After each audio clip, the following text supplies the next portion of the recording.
what's up, fantasy people? This is Tyler, Big Turd Ward, and Banjo, the dog, coming at you live from my living room. And this is the Fantasy Football Show.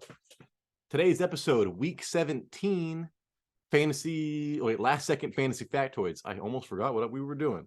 So this is all the last second information that could help or hurt your fantasy team. So you need to pay attention. So all information's coming in hot this Sunday morning, and it is championship week, so people are extra crazy. So I'm going to put Banjo down real fast and get into this stuff. If I could just ask for you guys to take 1 second, give us a quick thumbs up or thumbs down. If you want to continually see stuff like this, you can subscribe. That would be amazing. Thank you so much. It makes us feel so good about ourselves. And hey, if you want to make us feel bad about ourselves, say something terrible about us, and we can handle it. Make it extra true, and it will hurt extra bad. So thank you for that. And so here we go. After the crazy weather last week, there should only be one game with a less than great weather forecast. So last week, dude, was crazy. Like there was, it was everywhere. Everybody was talking about how cold it is. Frost, freezing. Had a lot of effect on the games. So I'm trying to bring up I want to see what I look like on the camera, and it's just kind of hard. All right, there we go. So Monday night's game where the Bills go to Cincinnati. It's only supposed to be 55 degrees, which I wish it was 55 degrees in this house right now. My wife likes it like it was 52 when I woke up. Crazy. With a 12% chance of precip, and most of that precip coming in the second half of the game, with light winds expected throughout. So don't let weather affect anything you're doing this weekend, okay? So I know it was hard to say that after last week, but this week, just go with your studs. Don't worry about weather. It should be okay. And Josh Allen, man, like I expect him to do well this game because I do expect Cincinnati to be able to score on the Buffalo defense. So out of necessity, Josh Allen, I think, will do better. So anyways, Jaguars have no plans to rest any players for today's games versus the Texans, even though their Week 18 showdown with the Titans almost certainly will decide their AFC title. It's full steam ahead, from I think it was like Nick. I don't know, it wasn't Doug Peterson, but somebody on that team was all talking about how it's full steam ahead. We're not gonna sit anybody, but if they get up by a lot against the Texans, I would expect them to start sitting people in the fourth quarter, third quarter, stuff like that. I am still starting Trevor Lawrence if I have him. And he is expected to play. I mean, if I could stack him with Zay Jones, I'd be all about that. You're starting ETN, and it is scary, but they should, even if they go up by that many points, they should get you enough fantasy points to be okay before they pull the players. Nick Sirianni just confirmed that Gardner Minshew is going to start today for the Eagles. So Jalen Hurts, got you to the championships. Got you to the playoffs, and then he hasn't really been there for the playoffs. But hopefully, sorry, I'm still sick. Been sick forever. But hopefully that you guys that didn't have Jalen Hurts were, picked up Gardner Minshew or somebody else, because if you don't have Jalen Hurts and you made it to the championships, chances are that you have Gardner Minshew or somebody else. So, but if Gardner Minshew is still out there, you can go start him and expect 20 fantasy points from him this week. He is a good quarterback, and with all those weapons, and he was hitting Devontae Smith. Everybody forgets how good Devontae Smith is when you target him a lot. Kenneth Walker, who missed practice Wednesday, and then he was limited on Thursday and Friday, is expected to start. So, Kenneth Walker, he actually had a good game last week. He has been dealing with a lot of injuries. It's mainly that ankle that has plagued him since, high school or whatever. But he is expected to play, and he is going against the Jets. So I am not sure if Quentin Williams is back for the Jets. You might want to look into that. But hey, it doesn't matter, man. Jets defense is good regardless. So it's going to be a tough matchup for Kenneth Walker. But if I had him, I'm flexing him, no problem. And then a big one is Jerry Jeudy, because, dude, Jerry Jeudy's been killing it every time he plays with Russell Wilson. I'm a Cortland Sutton owner, so I should know this. Is going to test the injury before the game versus the Chiefs after logging limited practice this week. And the new interim coach says that he expects him to play. But you also want to monitor this. It's like a 1:30 game. It's not the early game, so it's a middle game. So if you can just put him in your flex and then wait till game time decision, if you can afford that, that'd be great. But if you have to start him as a wide receiver too, that's okay. Next up, Tyler Higbee. He's expected to play versus the Chargers this week in the Battle of LA. So what, he has like 15 targets or more than that, like 17 targets and then 3 touchdowns in the last 2 games. Baker Mayfield seems to be, his best friend right now. Maybe he got him breakfast or whatever, just like what's his name, Cooper Kupp and Matthew Stafford. But I would trust Tyler Higbee to get targeted a lot this game. Top 5 tight end play probably.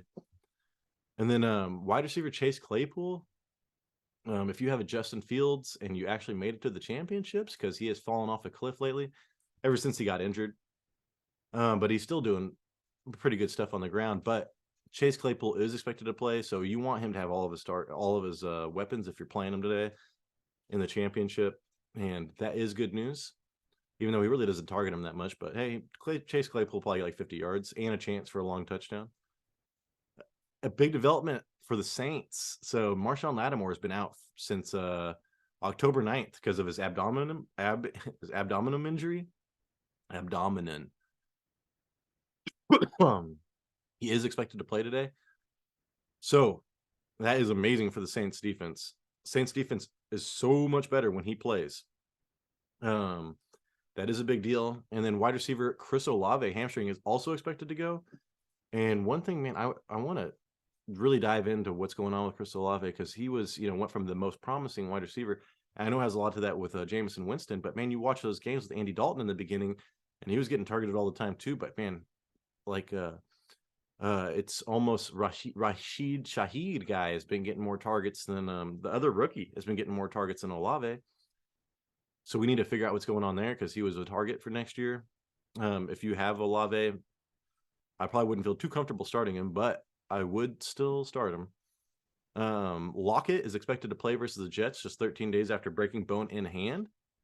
And on that same note, Marquise Goodwin is on injured reserve now. He's done for the season. So the who are they? God, the Seahawks are thin on wide receiver right now. If you have Metcalf and Lockett, you're starting them both. They are going to be both heavily targeted, especially Metcalf. But they are going against Sauce Gardner. And so I noticed that was 2 weeks ago when they got shut down. Metcalf did.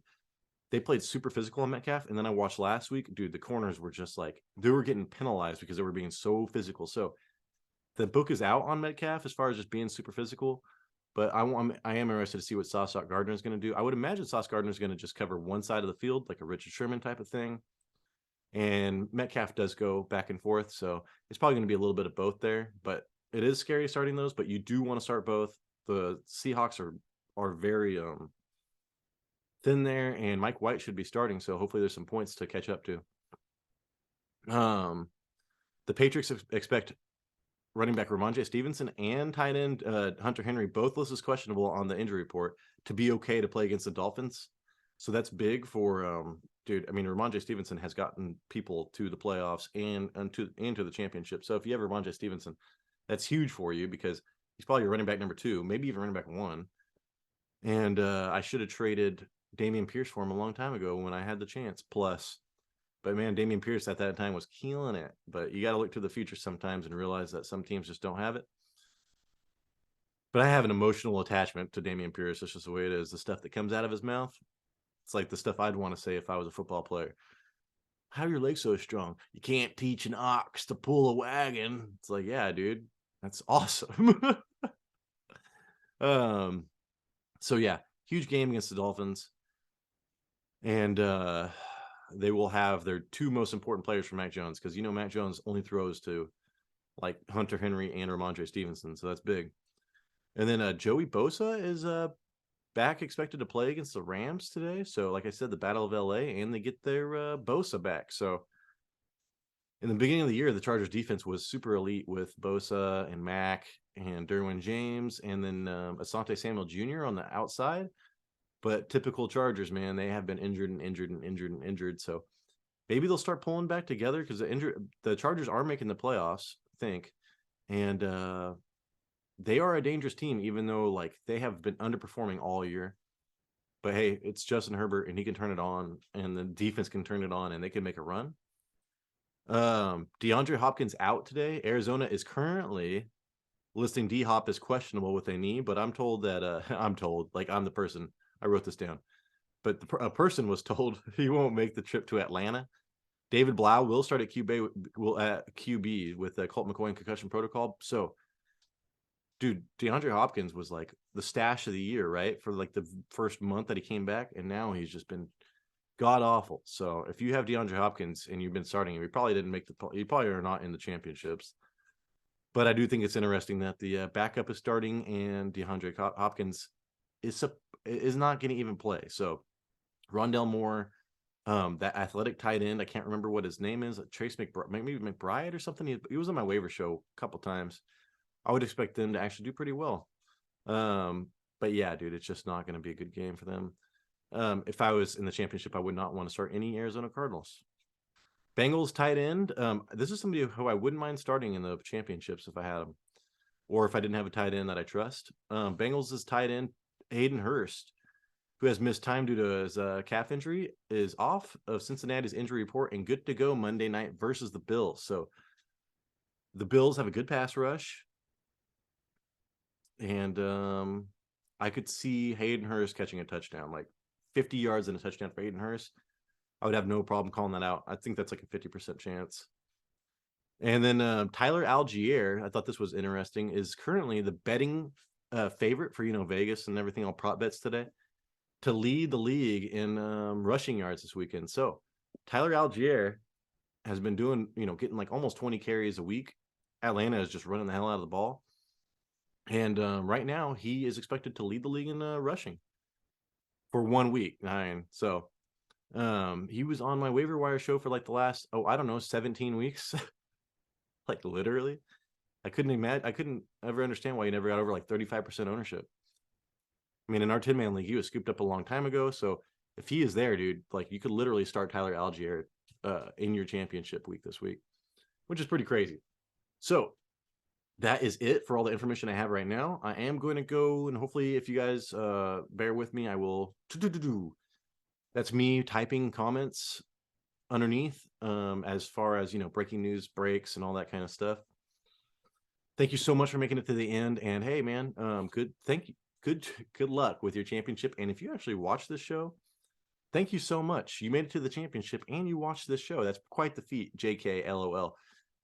I mean, we tell you what the best odds are, but hey, this is still fantasy football. You can still go bust. I mean, look at me, man. I got outpointed. I was not I was not last in our league by points scored by a long shot. I mean, I was probably like top 5. And guess what, dude? I got annihilated. Like, I would score 130 points, 180 points on me, 3 touchdowns, 2 people get 6 touchdowns against me. Had I just made a show about who I'm going against all year long, I'd be a fantasy god, man. Like, they'd be putting me on ESPN being like, who is this guy? He's right about everything. How do you do it? I just bet against myself. Ha ha ha ha ha. But hey, best year ever as far as making this show. Dude, so much fun. We love this. We will be here forever until all my gray hairs, there's like 12 of them, until they all my hairs turn white and they fall out. And then I die, and then I'll stop. All right, guys. Thank you so much. I will good luck this week. Good luck, and pay attention, man. This is, if you're going to monitor your team before a game, this is the week to do it. And remember, there's still fantasy playoffs. There's still fantasy football for NFL playoffs, and that's pretty fun. Choose a team that you think you're going to win, pick those players, and then it doubles, triples, whatever. We'll talk about that later on, though, with Jason. Later.